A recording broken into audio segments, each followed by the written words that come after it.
Recently, the WWE just held their 2020 and 2021 Hall of Fame ceremonies, and once again, it was just a ceremony. No bust of the inductee or even ring gear will be placed in a building where people from far and wide can come and gaze upon the history of the company. Have you ever wondered why there isn't a physical location for the WWE Hall of Fame? Some folks think Vince doesn't want the hassle and responsibility of making and maintaining something that could potentially lose money. We're talking about a traveling flippy show that under normal circumstances would be touring the US and Canada and parts of the world with staged events, staged champions, and even recently staged crowd reactions.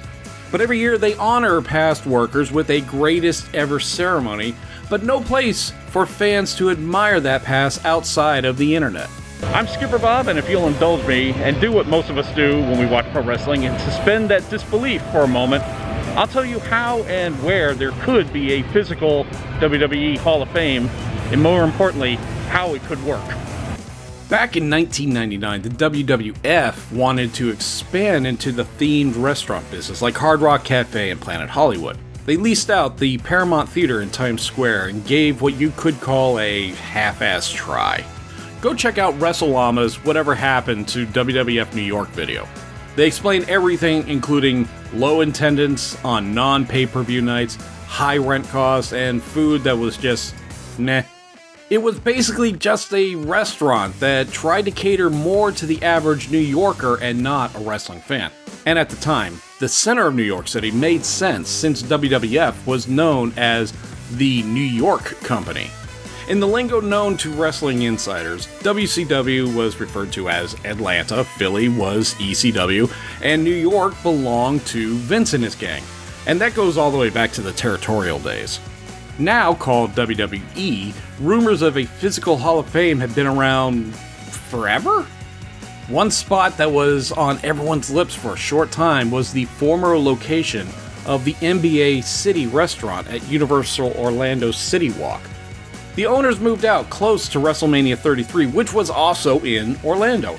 It never came to be, and now the small plot of land is home to the Toothsome Chocolate Emporium and Savory Feast Kitchen. Now, I know what you're asking, why open in Orlando, Florida, and not anywhere in the Northeast U.S.? Well, there's three major reasons why.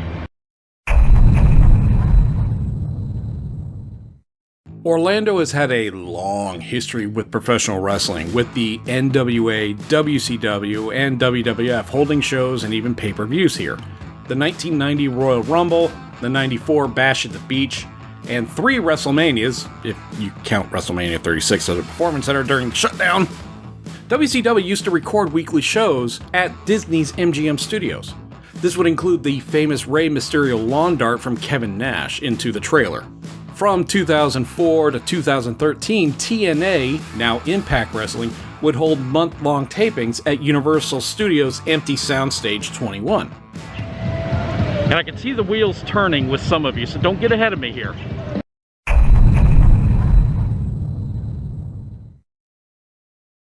Now, why did WCW and TNA record shows in sound stages connected to theme parks? Well, you could tape an entire month of footage in one night, and it helps keep the costs low with crews and travel. It was easy to get a full crowd as foot traffic was constant year-round, as it being, a theme park, and the small venue had an intimate and lively atmosphere. A lesson WWE did learn when they opened their third brand, NXT, at Full Sail University, which brings us to the third reason.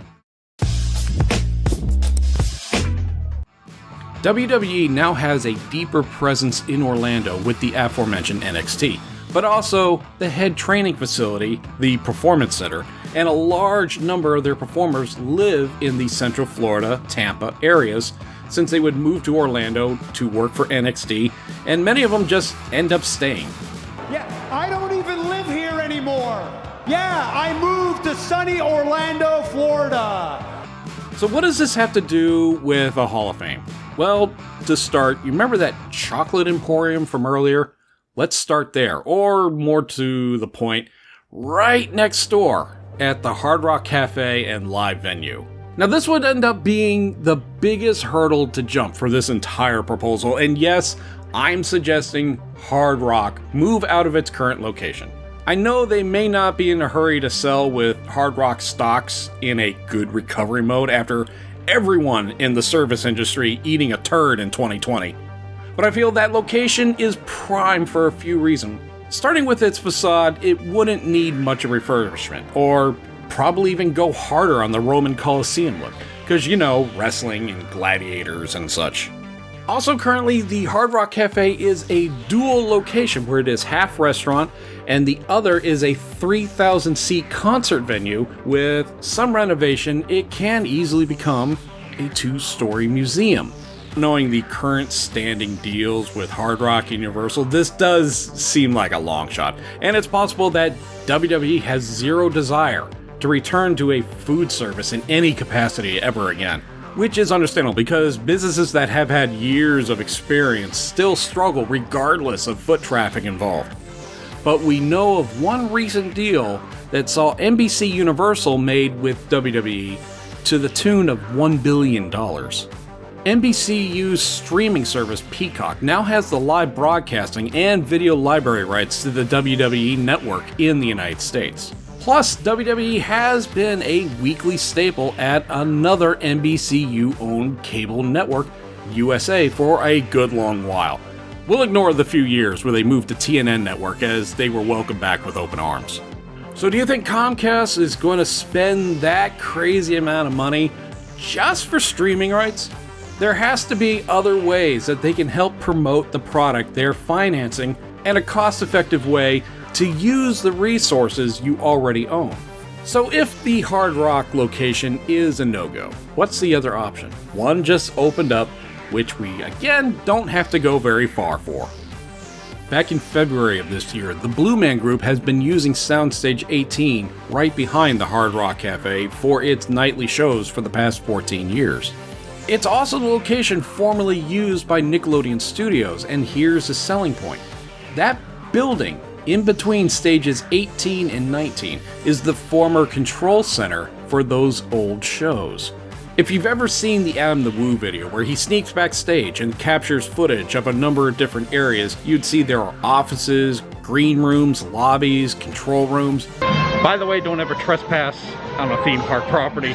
It's one reason why Adam can't go on Universal anymore. But once the dust is cleared off and the tech is updated, Soundstage 18 can be renovated into a new live performance venue. NXT is produced out of Full Sail Live's 1,500-seat studio. Back when TNA was in Soundstage 21, they could sit around 1,200 people, but that was using a larger floor plan for the ring, and the entrance ramps were on both sides, so you can definitely get more people in there. Depending on technical limitations, they can get around 2,000 seats for NXT 205 Live, maybe Raw once a month or so. Also, they could hold press conferences and also have a backup venue should weather prevent them from getting to one location or, God forbid, another pandemic should ever happen.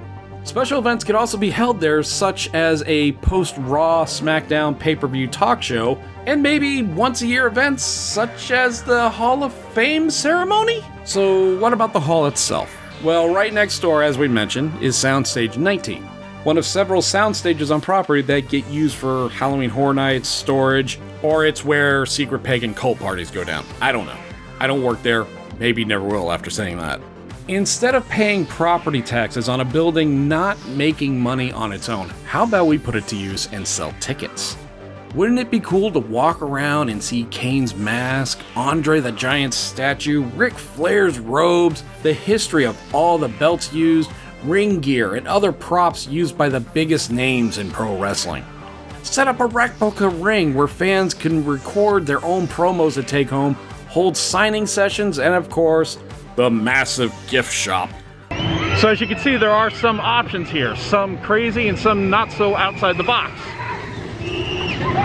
They think so. And if you're in the camp of people who think a physical Hall of Fame will never come to be, let me show you a clip of Ric Flair saying what he knows of the Hall. That was one of my favorite robes, and WWE is actually in the process of building a Hall of Fame, a physical structure Hall of Fame in Orlando. It's been delayed too because of the COVID and that. But now, Mr. Flair is really close to Triple H. Who would know something about this, as he's a top-level executive with the company? Did Rick overhear something and let it leak? Is this the mind of Ric Flair doing his own thing and living his gimmick? Is this a pipe dream that's as realistic as the sport itself, or do you think we'll see this in our lifetime? Let me know what you think in the comments. Guys, I've been Skipper Bob. I want to ask that you like and subscribe for more content like this. Thank you for watching.